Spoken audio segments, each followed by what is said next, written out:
There you go. It's all yours. Thank you, Meredith. Hello.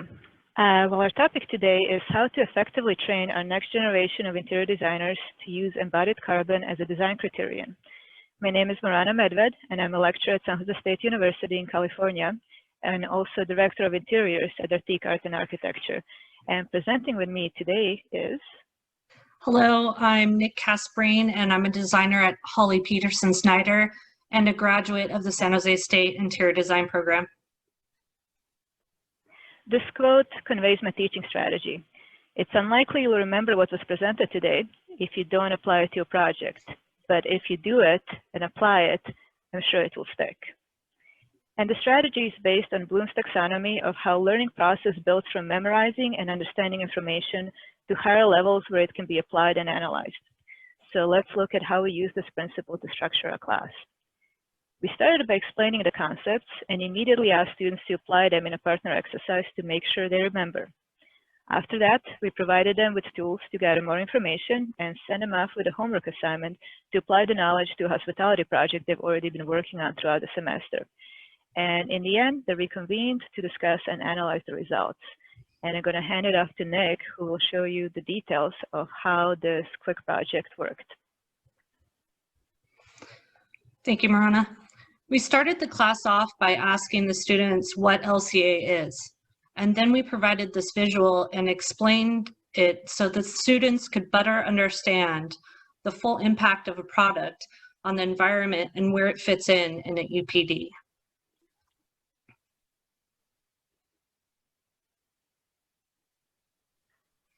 Here we will go through a series of slides that briefly explain an EPD.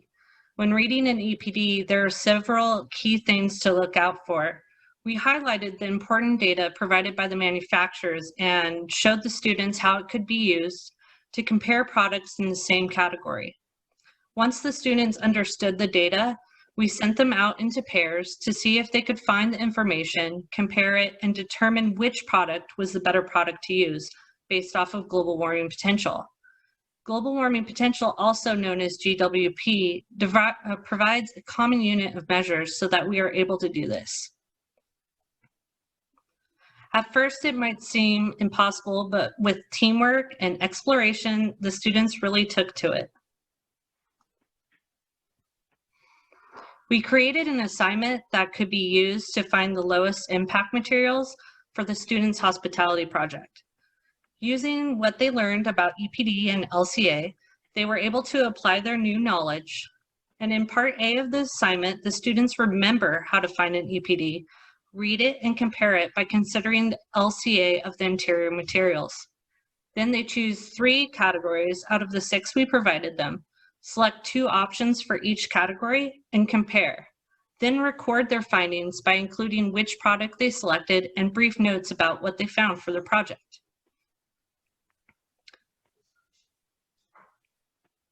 In part B of the assignment, the students took their new knowledge to explore even further with emerging tools like Tally and EC3 to provide more resources for them to approach design in a sustainable way.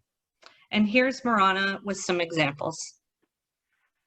So here are the results. This is an example by a student named Jamie Curtis, who made her carpet selection based on GWP after comparing the data and making sure units and boundaries both matched. And here is another Jamie DeMello, who compared products that had same GWP.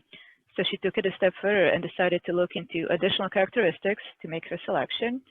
And now I'm going to show you what the final application looked like in a rendering. So this is how Jamie C. used the selected carpet tile in the hotel rooms of her hospitality project. The product is highlighted here. And here we have Jamie D's application in the lobby of her hospitality design. And here are some resources. We'll hold the slide for a few seconds if you wanted to take a screenshot. The first on this list is the actual assignment sheet we gave to the students. It could be used to effectively train other students, but also practicing interior designers. We want to teach how to do this. And that was it. Thank you so much for your time today. Here's our contact info again. We would be happy to hear from you if you'd like to learn more how to train people to apply embodied carbon as a design criterion. Thank you.